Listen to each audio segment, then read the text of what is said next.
there, this is Clifford Bates, and welcome to Reading Carl Schmitt. Reading Carl Schmitt, the concept of the political. Today we're doing the last section of the political of the concept, which is section 8. And with this video, we're ending this round of Carl Schmitt. I have to go find something else. Maybe I'll try to find something more Schmittian. Maybe I can find something. Someone said I should read do the tyranny of values. That's a difficult one, actually. Or the theory of the partisan. Both of these are kind of the theory of the partisan is a natural continuation of what Schmitt argued here, dealing with the question of of this internal domestic of this, or maybe the tyranny of values, which is the question of how this operates. So, but that's another thing. I have to go look at it and think about it. But let's finish up the concept of the political. We're looking at 8. Now, liberals, that's the first dun dun dun right here, right? And it goes, this section, Schmitt rests on a clear-cut distinction between liberalism and democracy, which he had developed in the 1923 essay of the Parliamentarus. This is that. Okay, this is the book. It's translated by MIT in the 80s as the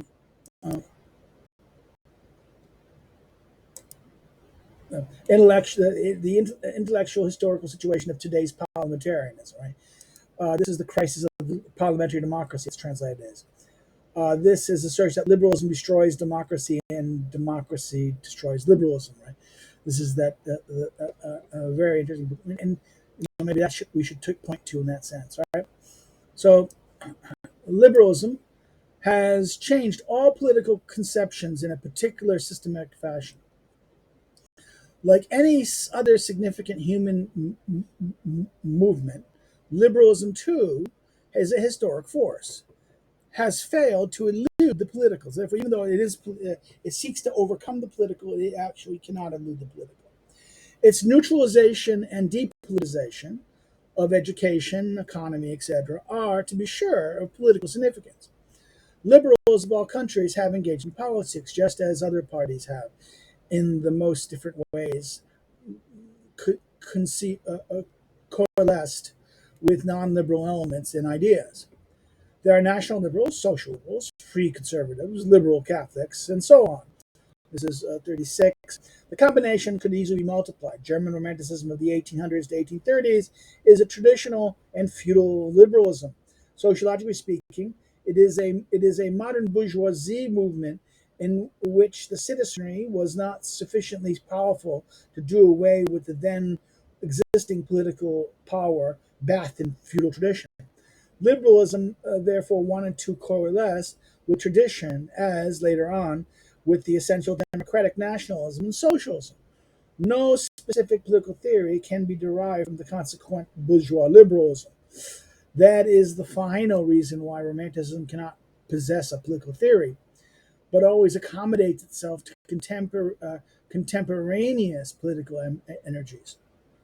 Historians such as Gregor von Bülow, who always want to see only a conservative romanticism, must ignore the palatable historical associations. Right, the three great literary heralds of typical liberal parliamentarians are typically romantics: Burke, Chateaubriand, and Benjamin Constant. Okay, so therefore saying that liberalism is not only conservative. This is this is one of the early books, 1919, Political Romanticism, which deals with this.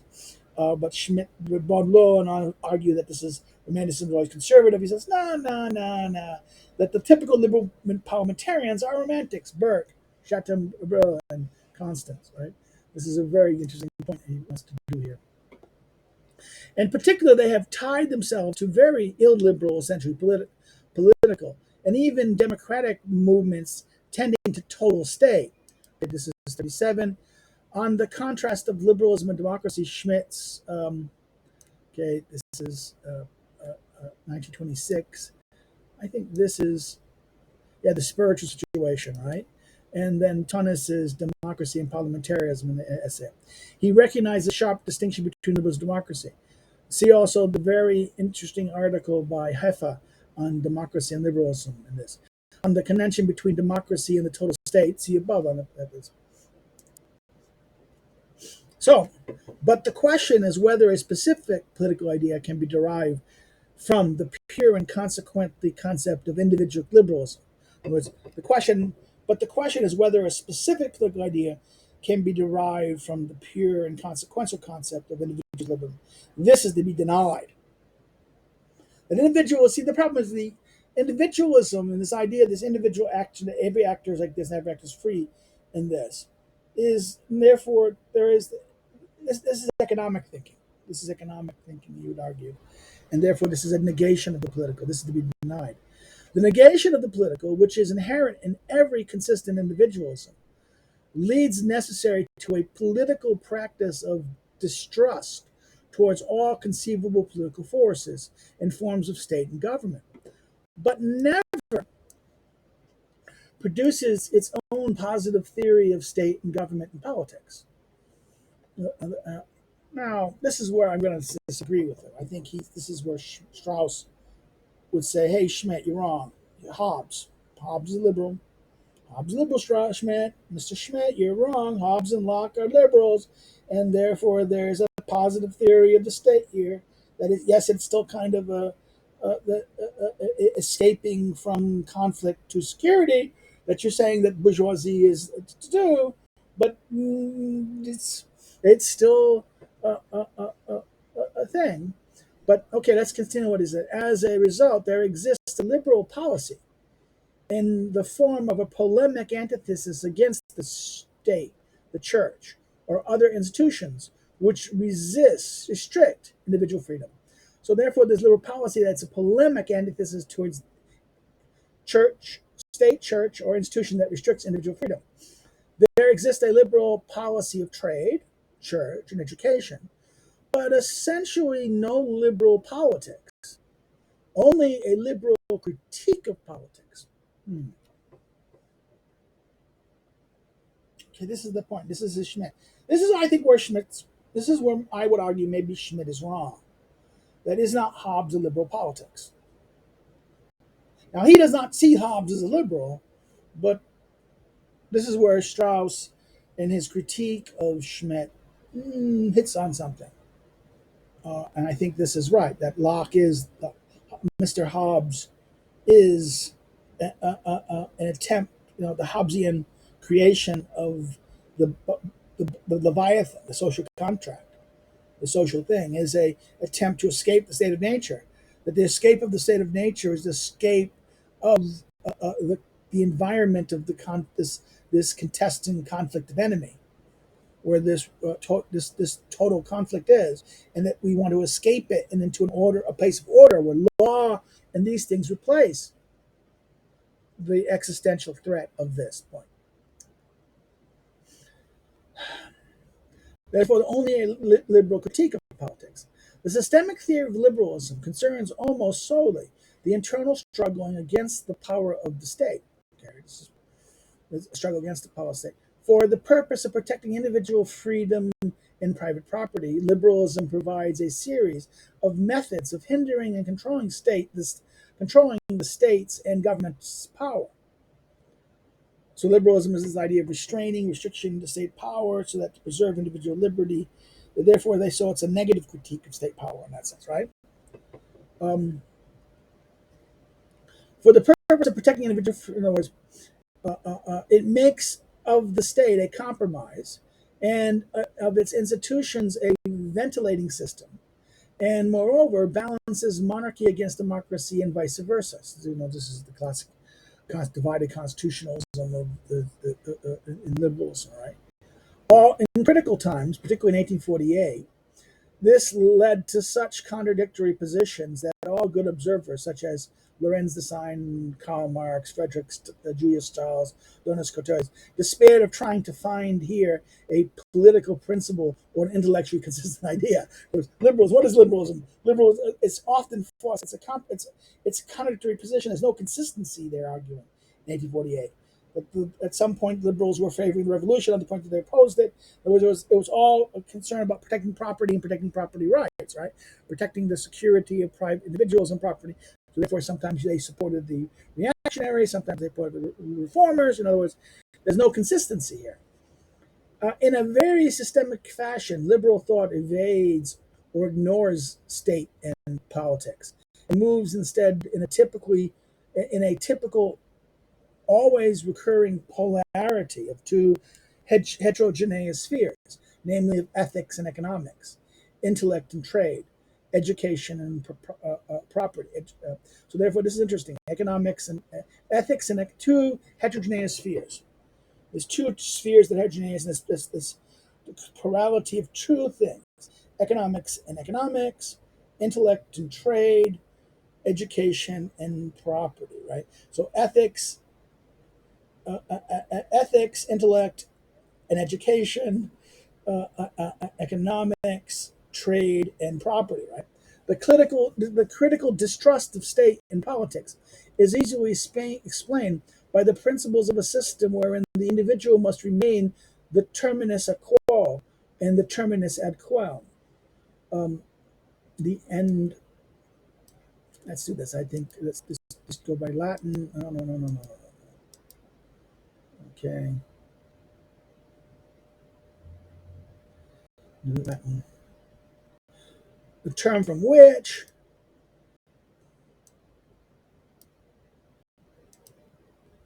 the boundary at which. So therefore, this is the term. This is the term. The end from and the end to. Right. Um, um, so from this point to this point and from this point. Right. That in other words that the individual remains this point where you from this point to this point and from this point. Right. In in the case of need, the political entity must demand a no, in the case of need, the political entity must demand the sacrifice of life. Such a demand is in no way justifiable by the individualism of modern liberal thought. In other words, this is Hobbes, right? This is Leviathan. Leviathan says, well, the state orders you to the second the state orders you to die, the contract is gone, and therefore it's back in the state of nature. So therefore, you have the right to rebel, but when you're going to be crushed anyways. So, right? There's no demand that is one way justifiable by the individual as of liberal thought. No consistent individual can entrust to someone other than to the individual himself the right to dispose of the physical life of that individual. An individualism which anyone other than the free individual himself were to decide upon the substance and dimensions of his freedom would be only an empty phrase. For the individual as such, there is no enemy with whom he must enter into life and death struggle if he personally does not want to do so. To compel him to fight against his will is, from the viewpoint of the private individual, lack of freedom and repression. All liberal pathos turns against repression and lack of freedom. Every encroachment, every threat to individual freedom and private property and free competition is called repression and is ipso, I mean, by definition, something evil, ipso facto, right? Evil. Uh, uh, ipso, ipso. Um, ipso, I mean something evil, something by this characteristic. What is this liberalism? What this liberalism still emits of government, state, government, and politics is confined to securing the conditions of liberty and eliminating infringements of our freedom. Hobbes, Locke, right? Thus, we arrive at an entire system of demilitarized and depoliticized concepts. A few may here be enumerated in order to show the incredibil- incredibility, incredibi- incredibility, the incredibility, coherent, systemics of liberal thought, which, despite all reversals, has still not been replaced in Europe today in 1932. In other words, liberalism is still this idea that, neoliberalism is a kind of modernization of this concept, that this idea of the person, the individual actor. We can say maybe wokeism replaces liberalism, but is not wokeism a more radicalized and crazy version of it? These liberal concepts typically move between ethics, intellectuality, and economics, trade, intellectuality and trade. Typically move from the ethics and trade. Right?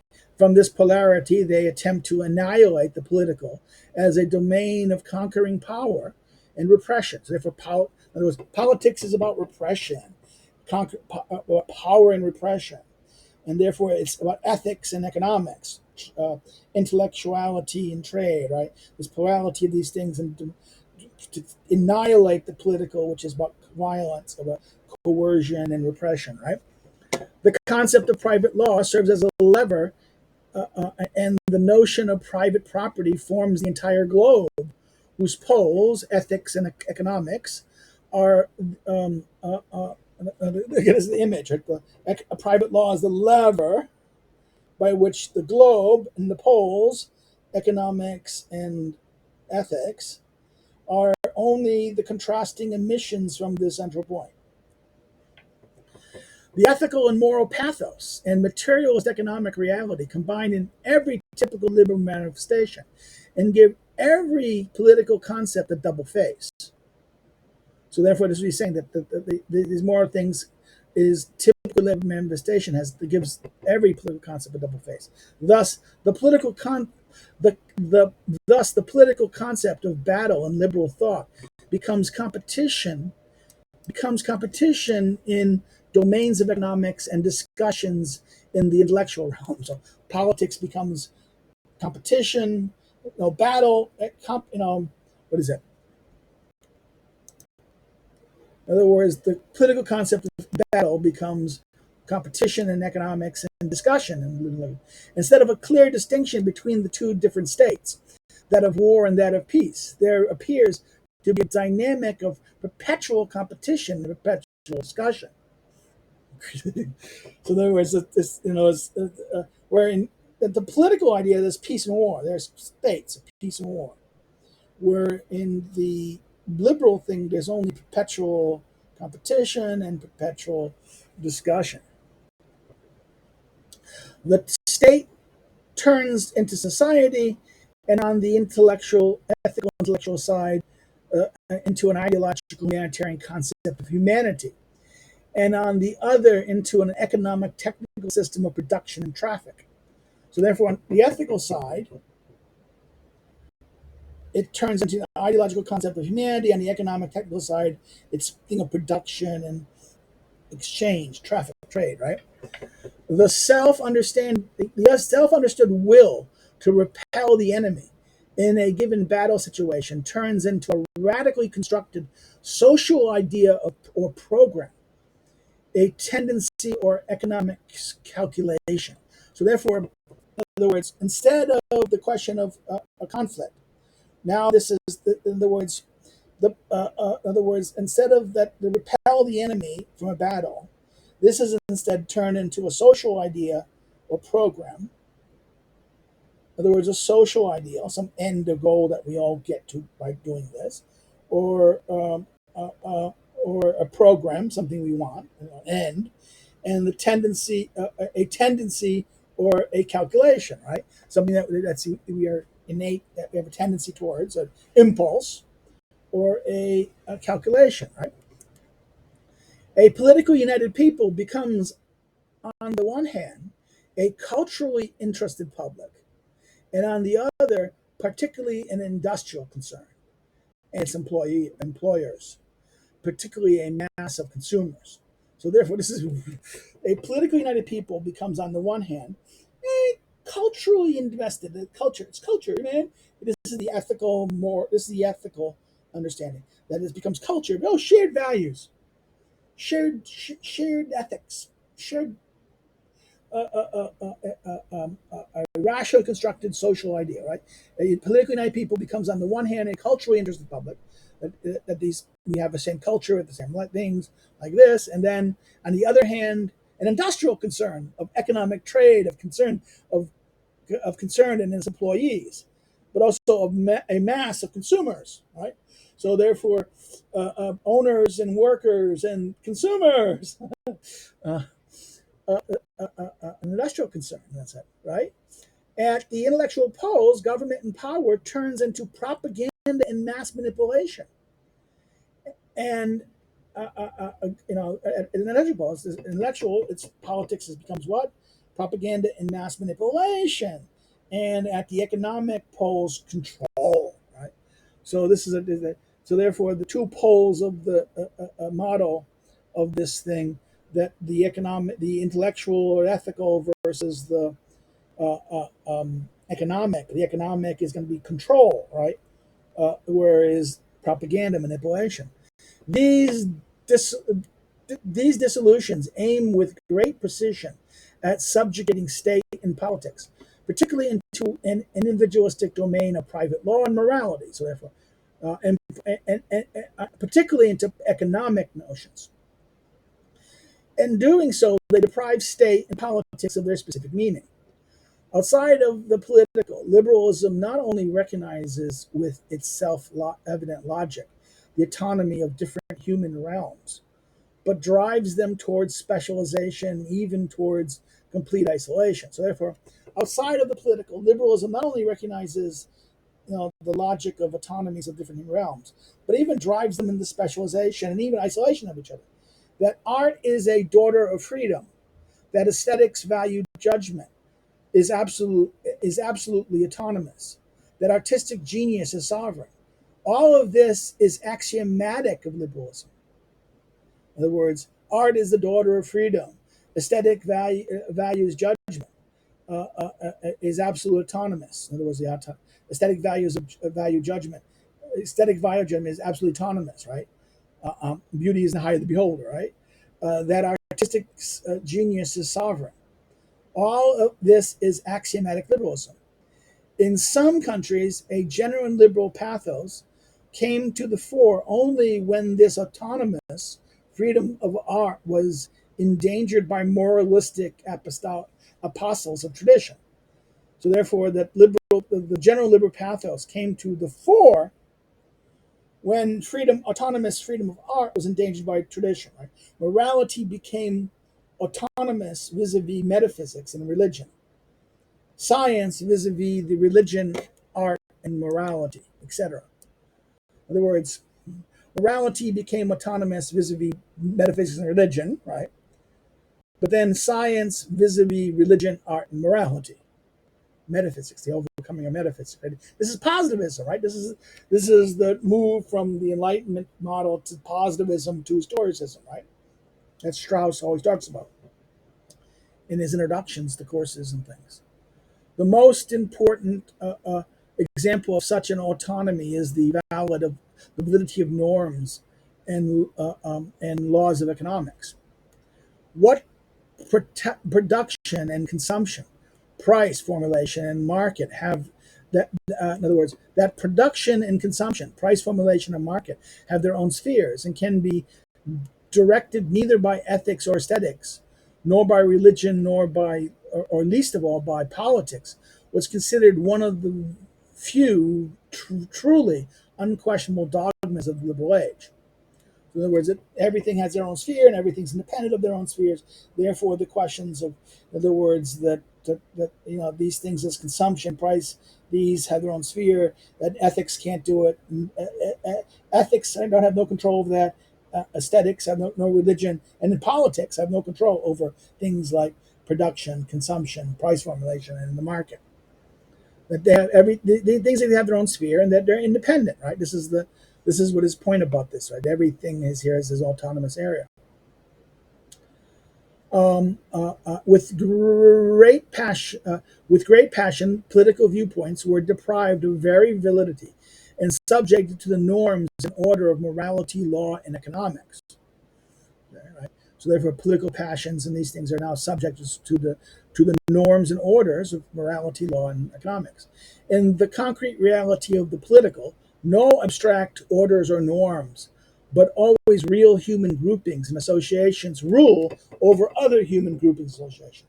So politics is about human groupings contacting each other about this that in other words, there's nothing controlling what this is. The political, the grouping in this relation to others are defined by itself.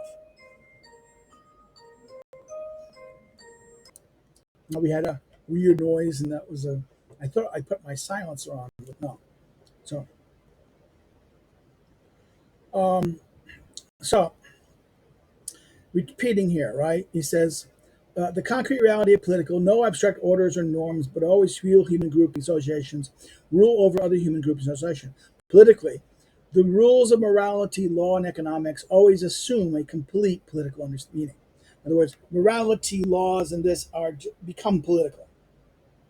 Politically, the, the rule of morality, law, and economics always assumes a complete political meaning in that sense. In that sense, there's a political meaning into it. This is a Schmitt note. Note unchanged from the year 1927. The ideological structure of the Peace of Versailles corresponds precisely with this polarity of the ethical pathos and calculation. Article 231 forces the German Reich to recognize the responsibility for all war damages and losses. This establishes a foundation for a juristic and moral value judgment. Avoided are such political concepts as annexation. The cessation of Alsace-Lorraine is a dissension, in other words, a restoration of an injustice. The cession of Polish and Danish territories serves as an ideal claim of nationality principle. The seizures of colonies is even proclaimed in Article 22 to be an act of selfless humanity. The economic counterpole of this idealism is reparations, i.e., a continual and unlimited economic exploitation of the vanquished. The result is that such a treaty could not realize a political concept such as freedom, and therefore it became necessary to in, in, in, in initiate true peace treaties. The London Protocol of August 1924, the Dawes Flynn, the Locarno of October 1925, entry into the League of Nations in September 1926. A series is not the series is not at an end yet. Okay, this is he's writing this at 29. This is true even then. The word repression is utilized in liberal theory as a reproach against state and politics. So repression is used as a reproach, right? This would have been nothing more than a powerless curse word of political debate if it had not been integrated into a larger metaphysical and historic system. In other words, it has turned into repression has become this would have been another curse word of political debate had it not been integrated into a larger metaphysical and political system. It gained whereby a broader horizon and a stronger moral conviction. The enlightened 18th century believed in a clear and simple upward line of human progress. Progress should, above all, result in the intellectual and moral perfection of humanity. The line moved between 2 points, from religious fanaticism to intellectual liberty, from dogma to criticism, from superstition to enlightenment, from darkness to light. In the first half of the 19th century, two symptomatic triple structured construction appeared. The Hegel's dialectic succession, family, civil society, and state, right? And Comte's 3 stages, from theology via metaphysics to positive science, right? So therefore, theology and via metaphysics to positive science, right? These are the 3 stages: theological, metaphysical, science, right? Family, civil society, state. The triple structure weakens the polemical punch of the double structure antithesis. Therefore, soon as after a period of order, exhaustion, and attempted restorations, or when the battle began again, the simply double structured antithesis prevailed immediately.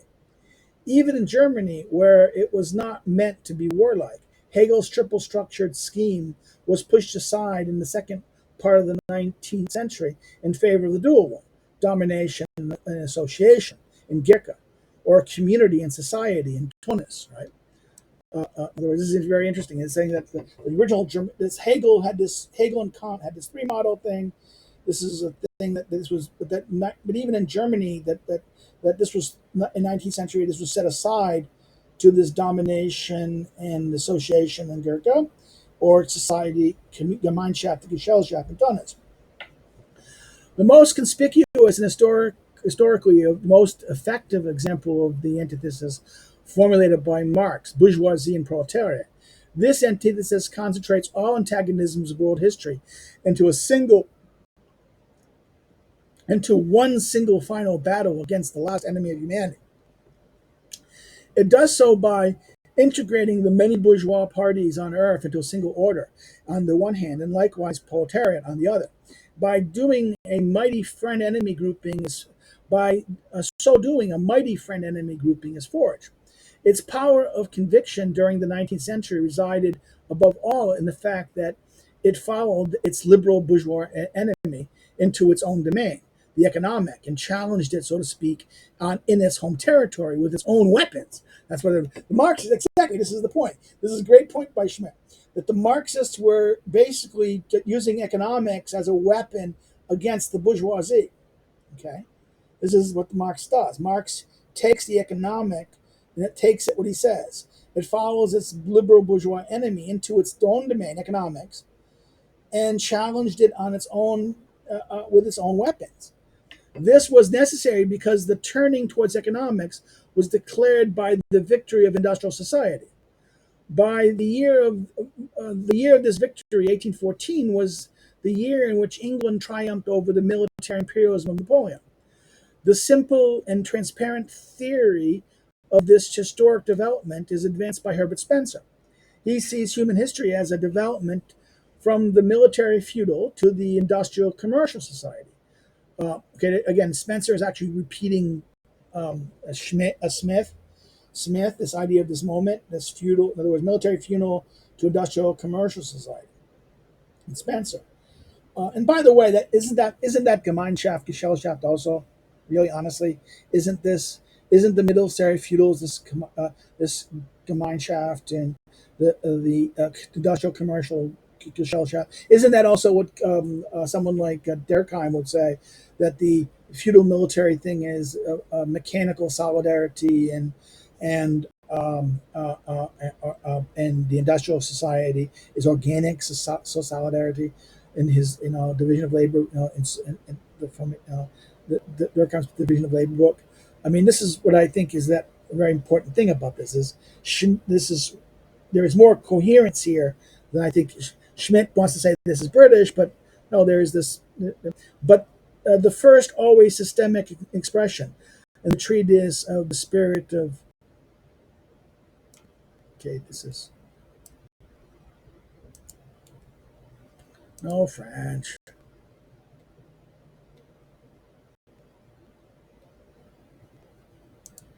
Yeah, the spirit of conquest. That's what I was. Spirit of conquest had been published in 1814 by Benjamin Constant, the imitator of the whole liberal spirit of the 19th century. Constant is the liberal thing. This book on conquest, which is, by the way, Variable Liberty Fund. I think was published by Liberty Fund in the 1990s or 2000s. So it's worth reading. In the 18th century, in fact, this is Constant is. There's the guy at the University in the end, Cotu, Elirio Cotu. I can't. I'm mispronouncing his name. I can never do it.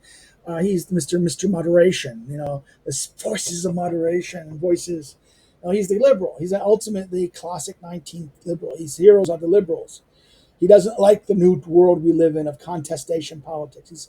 He's terrified. This is why he hates Trump and he hates populism and the right. He thinks, oh my God, isn't Soros? offending Soros at Central European universities, illiberal. No, it's the problem. This is a liberal mentality. This is liberal mentality doesn't understand. There's an enemy. Soros is the enemy. Oh, but we can't have an enemy like this. This is wrong. This is oppressive. Nonsense. This is the reality of the political in this sense. You have, and this is the problem of this. This is a self-denial situation, and it's a politics that seeks to oppress the political, and then becomes the left will destroy it. It's in other words, this is the funny part. This is the liberalism of the liberal who's turning things economics. It will be the Marxist and the radical and the woke who will flip it and use it against them. That's why this is the uses fight take the politicizes the economic, and therefore this returns it to the correction there. So therefore, again, this is the systemic expression of this idea of constant liberalism. Okay, in the 18th century, the idea of progress was limited primarily humanitarian, moral, and intellectually, but it was spiritual progress, right? In the 19th century, it became economic, industrial, technological material, right? This mutation is decisive. It was believed that the economy is a vehicle of this very complex development. Economy, trade, and industry, technological perfection, freedom, and rationalization considered allies, despite its offensive thrust against feudalism, reaction, and the political state. It was judged as essentially peaceful, in contrast to warlike force and repression. The characteristic 19th century scheme is thereby formed. Freedom, progress, and religion against feudalism, reaction to this, an alliance with economy, industrial, and technology against state, war, and politics, as parliamentarism. These two is dictatorship, and this becomes parliamentarian against dictatorship. The complete inventory of the system of antithesis, and this is all the in Applebaum's recent writings, all the hysteria that is out there among the liberals and neoliberals about populism, Trump as dictator, demagogue dictator. This paranoia is again. This is Schmitt's point here. This is the great aspect of Schmitt's point here. That this is the logic of the situation. Parliamentarianism, the triumph of law over the system. This is progress, and this is backwards regression. This is like open society and its enemies. This is the open society. This is the open society, and this is repression backwards work. Again, this is what it's so funny about here. I'm mocking it because it is mockable in a sense. It doesn't understand. It lacks awareness of what it is. That it is a political choice, and it's a suicidal political choice, because what will happen is this system will be used. Its enemies will embrace the system and then use it to destroy the system, their values and their beliefs. The complete inventory of the system of antithesis and its possible combinations is contained in the 1814 treatise by Constant, right? Conquest, right?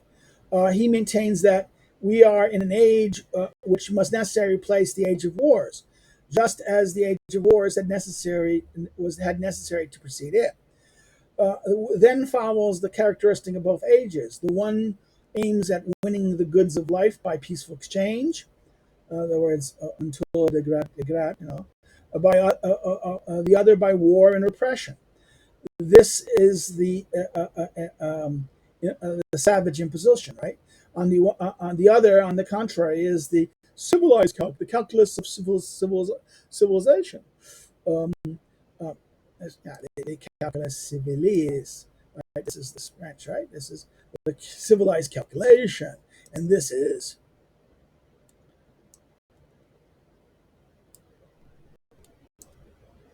the wild impulse, right? And here is from French, like let's do it, like get over the counter, get over the counter, right? The peaceful exchange, go over the counter. Another by repression and war. Since war and conquest are not procuring amenities and comfort, wars are therefore no longer useful. And the victorious war is also bad business for the victor. Okay, this is the dominant liberal peace theory.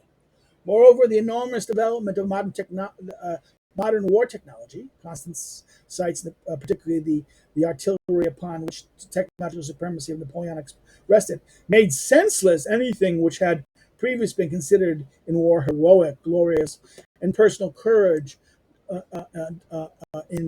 and delight in fighting. Right? According to, and that was true at that time. It's even more true at the World War I, when Owen's famous line, we takes the line from it's a glorious, the great lie, Owen's the great lie that is told to people from, of Horace. It's good and glorious to die for your country, right? Um, According to Constance's conclusion, war has lost every usefulness as well as every attraction. Um, okay, this is let's do the law. Let's do a translation. He goes, "Man is no longer driven to indulge in it, either out of interest or passion." Right. This has lost every attraction, and man has again. Just give it to you again. That's right. And man has no longer have any indulgence of it, either out of interest and passion. In the past, the warring nations had subjugated the trading peoples. Today, it's the other way around. The trading peoples have subjugated the warring nations, right? Liberal peace theory, right? But it doesn't work in that sense, right? Look at how China, China uses economy as a weapon in that sense, right? The extraordinary, uh, intricate coalitions of economy, freedom, and technology, ethics, and parliamentarianism has long ago finished off its old enemy, the residuals of the absolute state and the feudal aristocracy. And with the disappearance of the enemy, it has lost its original meaning. So the original idea that parliamentarianism was against the feudal structure, that's gone. The aristocracy and the old aristocracy and the feudal structure is gone. Parliamentarianism, the bourgeoisie has replaced it. But now the new groupings and coalitions appear. The economy is no longer is no freedom. Economy is no longer freedom. Technology no longer serves comfort only, but just as much the production of dangerous weapons and instruments. Progress no longer produces ipso the humanitarian and moral perfection, right? Which was considered progress in the 18th century. A technological rationalization can be the opposite of an economic rationalization, right? This is even more so. There's a gap between the economic and the technological, right? Nevertheless, Europe's spiritual atmosphere continues to remain until this very day under the spell of this 19th century historical interpretation. He's writing this in 1920s, right? In the early 30s.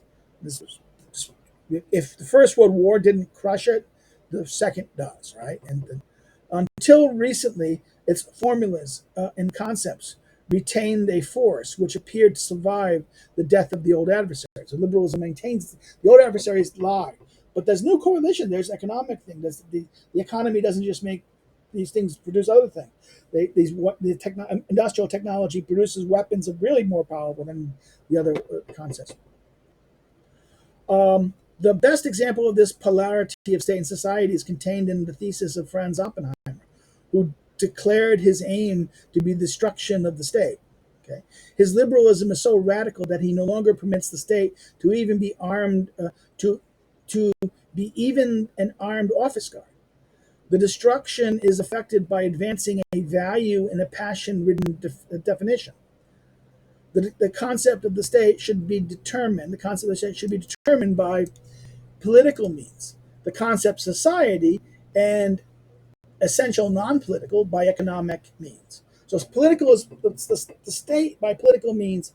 This is it is. But the qualifications by which political and economic means are then defined are nothing more than the typical expression of the pathos against politics and state. They swing in the plurality. They swing in the plurality of ethics and economics, until and unveil polemical antitheses, in which is mirrored the 19th century German polemic tension of the state in society, politics, and economy. The economic way is declared to be reciprocity of production and consumption. Therefore, mutuality, equality, justice, and freedom, and nothing, and finally, nothing less than the spiritual union of fellowship, brotherly, and justice. Right. This is note 38. See the compilation of Friedrich Stonner's Gesellschaft, Society, and State in the. Okay, this is the Oppenheimer's. What is this? This is. Let me just do German. Hold on. Let's do. Yeah, State and Society and the Study of App and Social Theory, right? Um, The political way appears, on the other hand, as a conquering power outside the domain of economics, namely thievery, conquest, and the crimes of all sorts. The hierarchy, in other words, it's coercion. Coercion. Politics is all about coercion. Okay, in this way, and if, oh my God, this is reciprocal economics, reciprocal, and politics is coercion. That's what the political way appears, on the other hand, as a conquering power outside the domains of economics, namely thievery, conquest, and all sorts of crime. The hierarchical value system of the relation of state and society is maintained. But whereas Hegel's systemicized conception of the German state in the 19th century considered it to be the realm of morality and objective reason, high above the appetitive domain of egoistic society, the value judgment is turned around. Society is a sphere of peaceful justice, now stands infinitely higher than the state, which is degraded to the region of brutal immorality. In other words, the society is the higher goal. Society is humanity, the humanity, things like this. And society has understood this. I mean, you have to understand maybe even what both Tonis and Durkheim even point to, that society, Gesellschaft, is about economics. It's the idea of division of labor, constructions of society, economic. Society from Latin was from the business concepts, contractual structures. So therefore, this point he's trying to get here is that there's this society is higher and this economics is higher.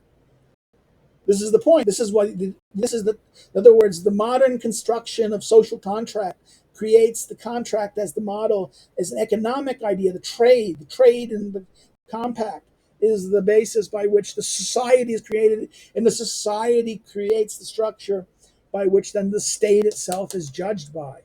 Now, Hobbes treats state and society as one. The liberal minded does this, separates state and society, and that the society judges the state.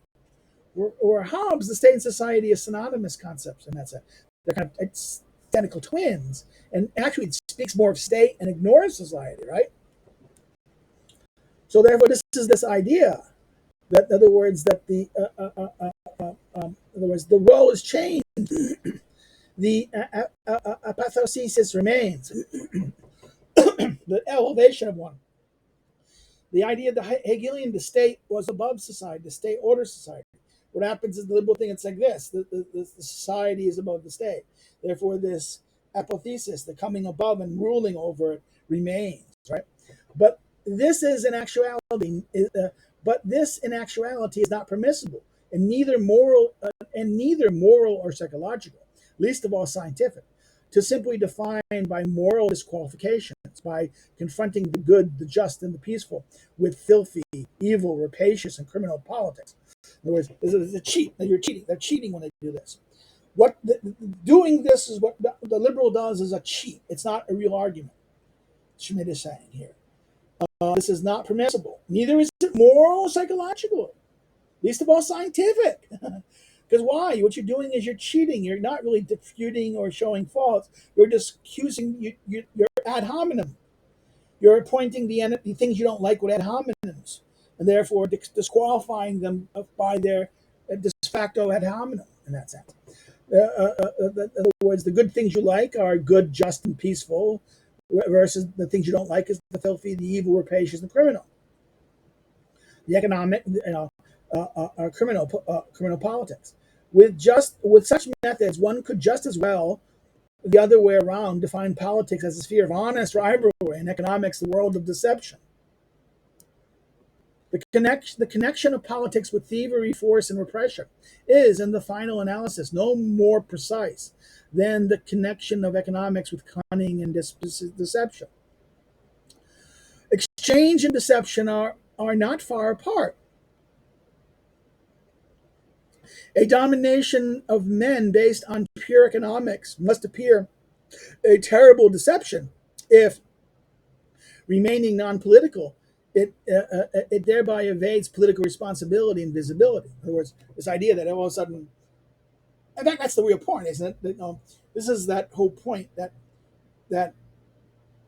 there is a situation where pure economic situation creates situations of dependency and control.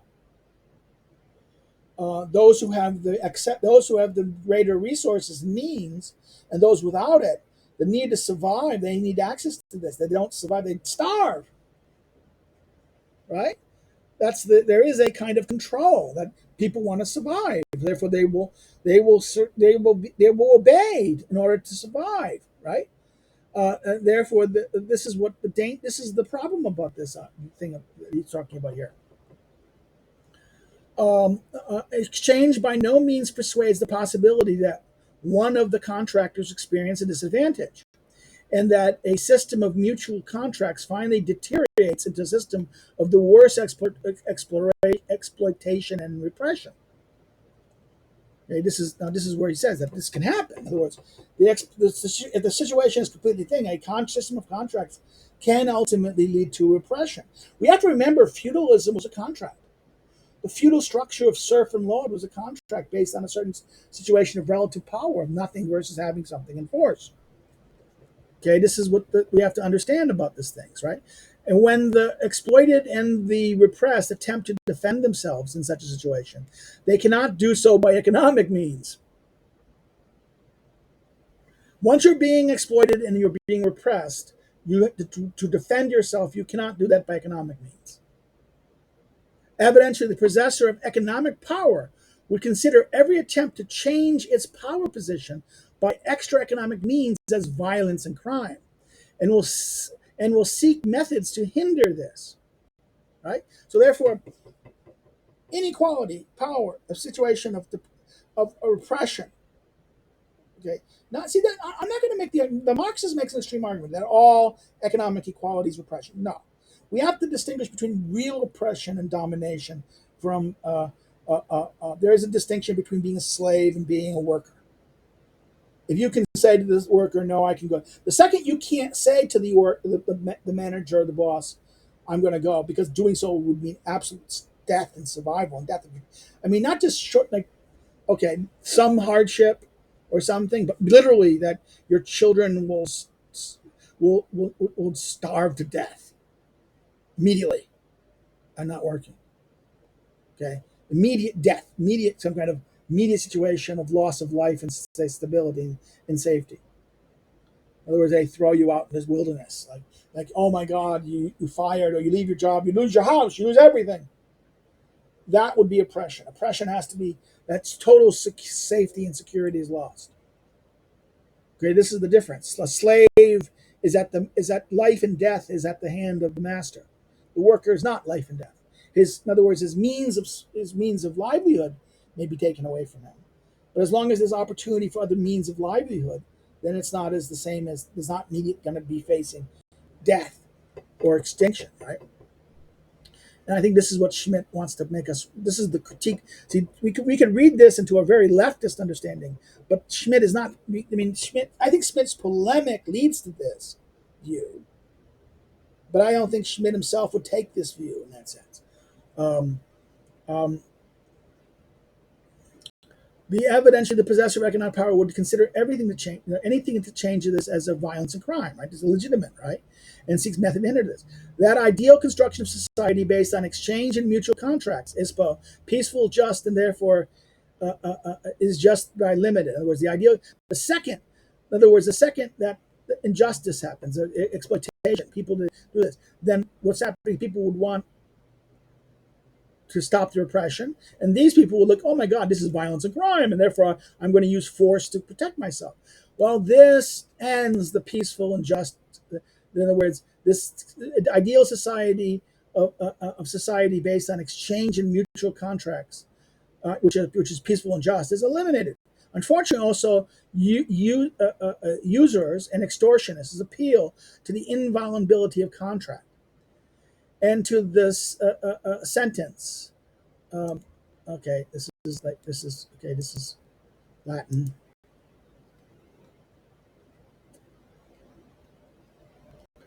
Remember, this is agreement are to be kept. Right? This is but that's Hobbes also. In other words, unfortunately, also the users and executions appeal to the invalidity of contracts. End of the sentence: the contracts must be kept. The domain of exchange has its narrow limits and its specific categories, and not all things possess an exchange value. Okay. Again, because value is subjective. My value cannot be. Maybe I have a value that I will value it such that nothing can replace it, or nothing that you would have that could replace it. Right. That's what the subjective understanding of value here, in this fundamental sense, is no value exchange value. There's no value. There's no value that it can be that leads to its exchangeability, based upon the subjective evaluation of the actor on the thing. Okay, or the thing. No matter how large the financial bribe may be, there is no money equivalent for political freedom and political independence. So therefore, this is a very important thing. There are certain things, being free, my freedom, my autonomy. There's no price on this. No bribe big enough, no price. Some things there's no price. That's the Schmitt point here. State and politics cannot be exterminated. The state and the political politics cannot be exterminated. The world will not become depoliticized with the aid of definitions and constructions, all of which circle the polarity of ethics and economics. In other words, the language of using economics and ethics and economics as these definitions to eliminate, to depoliticize, ultimately doesn't. Because once there is injustice, once there is the sense that I'm being oppressed and I am going to fight you, that is the friend enemy distinction. In other words, this is the thing about this that yes, any kind of system of economics is going to lead to a situation of those who have and those who don't, and therefore possibility of those who have oppressing those who do not have, and they no longer see each other as interchanging things, but rather forces that will take. I will want. I mean, remember what Aristotle in his Ethics says, that the poor looks at the poor with nothing has envy and wants to take. He wants it. He wants it. He's jealous of the other who has. The wealthy has this arrogance. The wealthy and powerful. This is book 4. This is in book 4, chapter 11, about the wealthy, the very wealthy and the poor, right? The wealthy have arrogance. They have everything. They command. They command. They tell you nothing. You do it. How dare you challenge what I want? Arrogance. This arrogant. They're free. They don't beg. They just do what they want, because they have they have it and always had it. They don't know how to be ruled. Okay, the poor are ruled. They're fear. They have nothing. They have nothing. They have no. They're without. That's a poor. Without resources, without means, and therefore they are. They look at. They see what the rich has and wants it. They envy it. They want it. Oh, they want it. The only thing that keeps them is their weakness. But that they get more and bigger, their power sense of take and perish. That's the whole point. That this is the problem of the economics. The economics is, will, if the conditions lead to a situation where there is this situation of domination and exploitation, what will happen is the ones who resentment, envy, hatred, these forces will create the enemy, and then they want to take, they want to get rid of. Once you have enmity, this is the point of Schmitt, enmity. this is the realm of politics. And I think this is the point he's saying here. And that there's some things that are not going to be, you can't bribe it away. Some things have no price. There's something, this is what the economics assumes there's always going to be a price, win-win situation. No. The economic model presumes win-win. Every situation there's a win-win possibility. And some correlation of cooperation to win-win situations. The political world, or the world of enmity, is the world is it's a zero-sum game. Now, I would argue Aristotle says that this is both. That that the goal is a win-win, a common good, a common benefit, but one that maybe some coercion may be necessary, and not coercion for the benefit of the ruler, but coercion for the benefit of everyone. Everyone is benefiting from this. Even the coerced are benefiting from it. So I think this is where Schmitt and Aristotle may disagree in this fundamental sense. Now, state and cannot be done away with, right? The circle, in other words, cannot be dealt with. The world cannot become depoliticized, the age of definition of economics. All of which the circle plurality of economics and ethics, right? He says economic activity can become political. And the fact that an economic power position can arise, could arise, economic power could arise, proves that the point of view, the point of the political may be reached from an economic as well as from any other domain. The often quoted phrases by Walter Rathenau, namely that the destiny today is not politics but economics, originated in this context. It would be more exact to say that politics continues to remain the destiny, but what has occurred is that economics has become political and thereby destiny. So Rathenau said it's not politics but economics, right? Destiny today is not politics but economics. Well, what he really means is Schmitt is saying that what has occurred is that economics has become political. In other words, that politics continues to remain the destiny, but economics is become the means by which politics occurs by, and thereby destiny. In other words, we used to remember crosswords. War politics was war by other means. War is politics by other means. Well, today in our world, economics is politics by other means. In other words, we operate. Today's politics is done economically. Economics is the truth of the contestation of this. It is also erroneous to believe that the political position found in economic superiority is essentially unwarlike, as Joseph Schumpeter in his Sociological Imperialism. Now, this is Schumpeter is a wonderful. Schumpeter's the state. Schumpeter has even more great books. He's very important in liberal theory, post-war states. So it was democracy, socialism, capitalism, socialism, democracy, socialism. So this. Let's go to German. Hold on, let me do this. Okay, right. This on the sociology of imperialism. This is 1920 book. And now 39. This is that note here. And tongue lungs like this. Essentially unwarlike is the terminology based on, in other words, essentially unwarlike is the terminology based on the essence of liberal ideology. So it's economic trade. And imperialism is based on pure economic power, will naturally attempt to sustain a worldwide condition which enables it to apply and manage unmolested its economic means, i.e., e.g., example, terminating credit, embargoing raw materials, destroying the currencies of others, and so on. So therefore, he's saying that, in other words, that we will use In other words, war will continue, conflict will continue, enmity will continue, but it will occur economically. Those economic means of controlling power, of terminating credit, embargoing raw materials, destroying currencies of others, and so on. Every attempt of a people to withdraw itself from the effects of such peaceful methods is considered by this imperialism an extra economic power. In other words, oh my God, you're trying to get them this thing.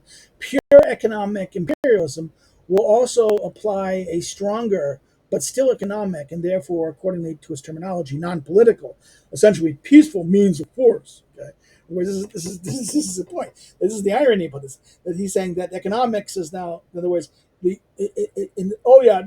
using anything to resist economics. This is extra political, extra economic, and naughty, and we have to stop you. But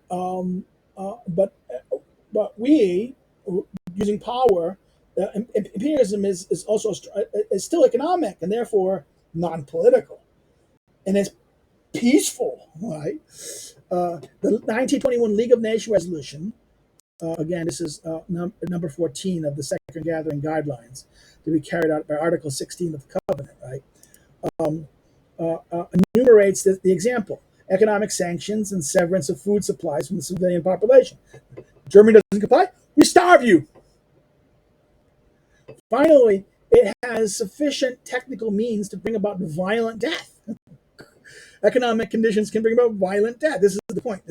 Modern means of annihilation has been produced by enormous investments of capital and intelligence, surely to be used if necessary. In other words, modern means of annihilation has been produced by enormous investments of capital and intelligence, and are going to be used. So therefore, this is you dare challenge the economic system, we're going to stop feed you. We're going to cut you off, and then if you try to fight us, we'll just use our technology and our weapons to crush you.